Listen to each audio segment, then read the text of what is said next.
Hello, and welcome to Leadership Ripples with Leah Fink. Every action that you take as a leader has a ripple effect, impacting not only your team and your organization, but even going out into people's personal lives. On this show, we use stories and examples from leaders like yourself so we can learn from them, grow, and ultimately make sure that we are creating the kind of ripples that we want in the world. Please feel free to comment and ask questions throughout the show. If we're live, of course, I'll answer them. And even if we're not live anymore, if you leave them, I will make sure to get back to you. And if you've been enjoying this show, if you want to support us, I'd very much appreciate it. If you can go to the podcast link in the description there and leave a rating or review on your favorite podcast app, that would really help us out. And I'm very excited because today is the first episode of our second season. Wow, I can't believe it's already been 50 episodes. This is episode 51, and we're starting off the year with something that I think is really, really fun. Because over the holidays, I had this great opportunity to catch up with a lot of people that I know, to meet a bunch of new people. And through all of those conversations, I got a bit inspired for this question that I really want to ask. And it was, why should your employees want to work for you? The perspective of employees and all the people I heard from is often very different from the leaders that I get to talk to.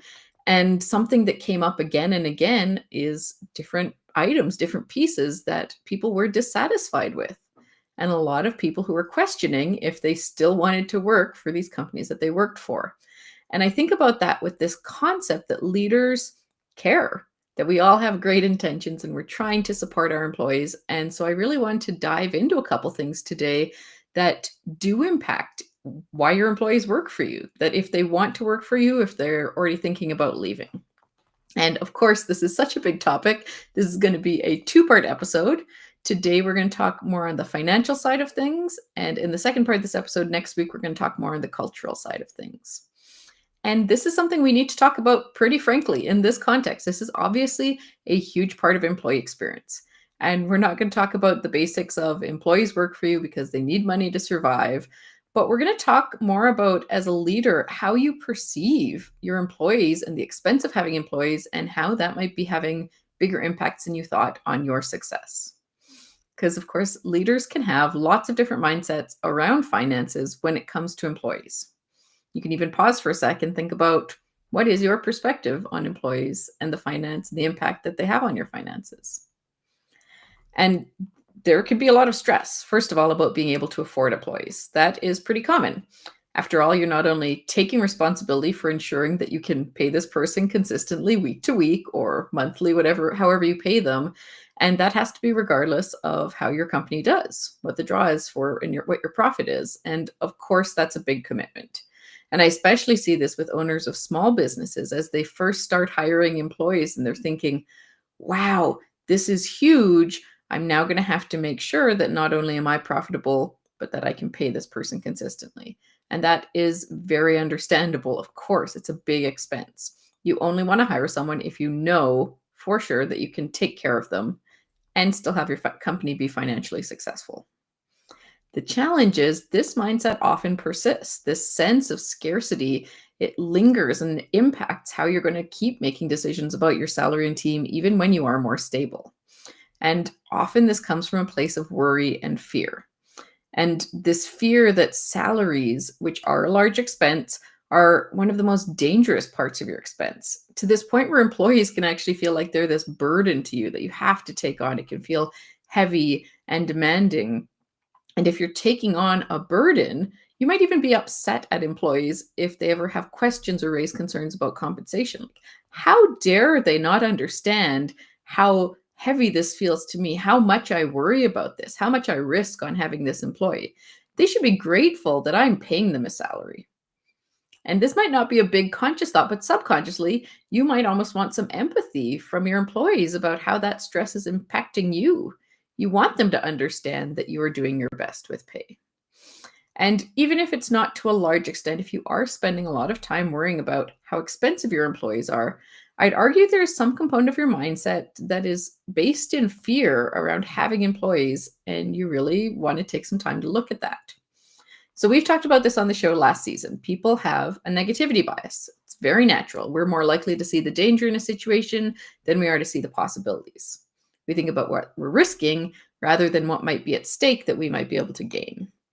And how do you think it changes how you treat employees on some level if you see them as a risk or if you see them as an asset to your company?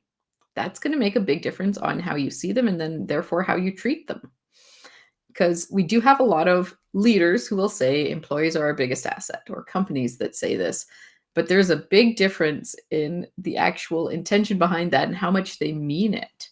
Because when you approach people with the concept that they are actually an asset, you treat them differently. Suddenly, the money you're spending on salary is no longer a risky drain to your company, but an investment that is intentionally there to help you grow, to help you prosper. And what do we do with the investments? You get excited to make them and you take care of them. You realize that they are important to the success of the business and you give them this tangible proof that you want them there, that you care about them. Because when you think about it, we're looking at this from the employee perspective. And I think a lot of leaders can probably think back to when they were in that position and had something like this experience. Did you know when your company or your team saw you as more of an expense or an asset to invest in? Was your salary below industry standard? Did it change to reflect inflation? Did your leader ever make these kind of complaints about how hard it is to get funding for yourself or your team? All of these comments give this sense of, as an employee, I'm a burden and I should just be thankful for what I'm getting. And unfortunately, the impact of this often falls on middle management who may not have the power or ability to make the financial decisions they'd like for their team, but they have to take the brunt of that impact that this is having on staff. So I especially want to say, if you are listening to this and you are a person who has the ability to change this culture, to be aware of this, I really hope that this is a great episode for you and that you get to reflect on some things with it. The irony of all this, of course, and why we're talking about it, is that the more financial decisions you make from fear, the more money you end up losing, and you may not even realize it. It's the expectation of a lot of employees now that if they want to progress financially, it's better to go to another company with another job that'll actually help raise their salary more than staying in the same place. And there's never as much emphasis with most companies to raise employee salary as there is the need to pay new employees the proper salary when they come in. And unfortunately, having an employee leave is much more expensive than most people think.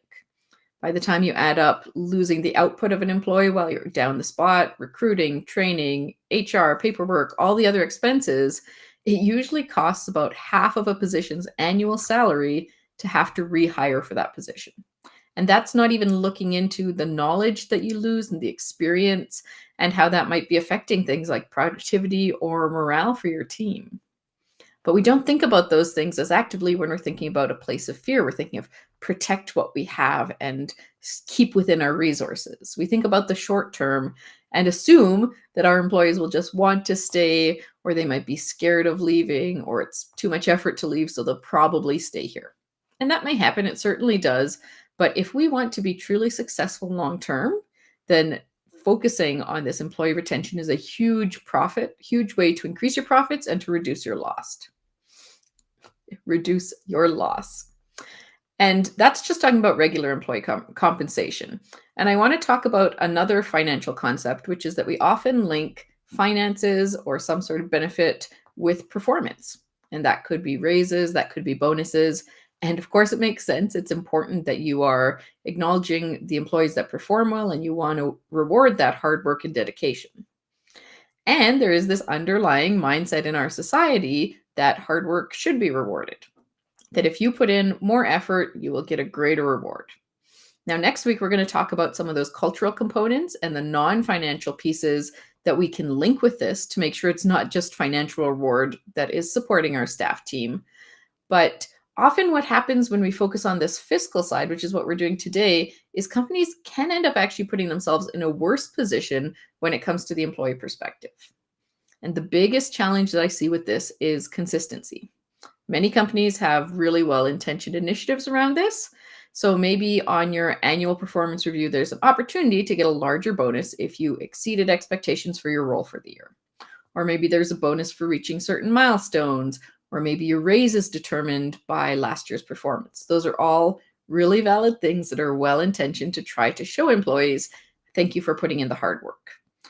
And in years that things are going really well and that initiative is prioritized, it works out really well. High performing employees end up getting this financial compensation. They feel really good about it. They feel well rewarded and they want to keep investing. But what happens if something changes? Maybe in a subsequent year, finances are a little bit tighter, or the culture around this changes. It's no longer prioritized, or you get a key figure in these roles who changes. What happens now? You've built this expectation for employees and this whole framework around financial compensation that is linked to telling the employee how well they did, and maybe you no longer want to invest those finances. So maybe you decide that there's not the budget for bonuses this year. So an employee that goes above and beyond according to your rubric and is really dedicated is told that their work was acceptable. Because if you categorize them as exceeding expectations, you'd have to financially compensate them, and you're not doing that this year. Do you know what happens to a very dedicated employee who goes above and beyond and is told that they met expectations? I'll tell you that it feels like a slap in the face, that they feel that all the care and effort they put in was not appreciated anyway. And you're either going to lose the desire to put in that extra effort, or they may even already have a foot out the door thinking, well, I'm going to go find someone who will appreciate how hard I work and how much I care about this.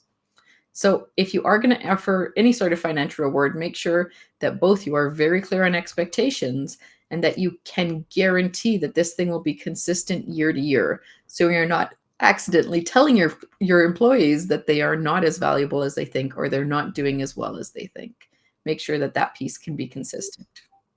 So this all being said, I of course recognize that whatever industry you're in, there's going to be variation on how you are able to compensate employees. I used to work in nonprofit, which is well known for having a harder time with having good budget for employee salaries. And at the very least, I hope that you are able to consider your employee experience relevant to the field, because they'll know the expectations of your industry roughly, and they will be comparing you to how you prioritize them as assets or not. Because at a deep level, this isn't about money at all. This is around your mindset about employees. The same question you asked earlier, do you see them as a burden or do you see them as a strength and an asset to your company? How are you going to show that? Why would they want to work for you? As I mentioned, this is a big question. We're going to continue to answer this next week, going deeper into some of those cultural pieces about how they can feel special and cared for and rewarded even outside of this financial piece. So make sure you tune into that. And as a reminder, if you have a question or an idea that you want to share with the show, please share that with us. We would love to have it. You can find the link for that in the description below, and we hope to hear from you. The show is available on Fridays in podcast form in the morning, and so if you prefer to listen in that way, please feel free to go to the link in the description below and enjoy it with us. And I want to thank you so much for learning with me today, for considering this. Some of these thoughts can be pretty insidious and deep in our mindset. The fear that we have around these things can have a pretty tight hold. So thank you for taking the time and the consideration to start exploring those little bits of fear with me. And as we close for the week, remember to ask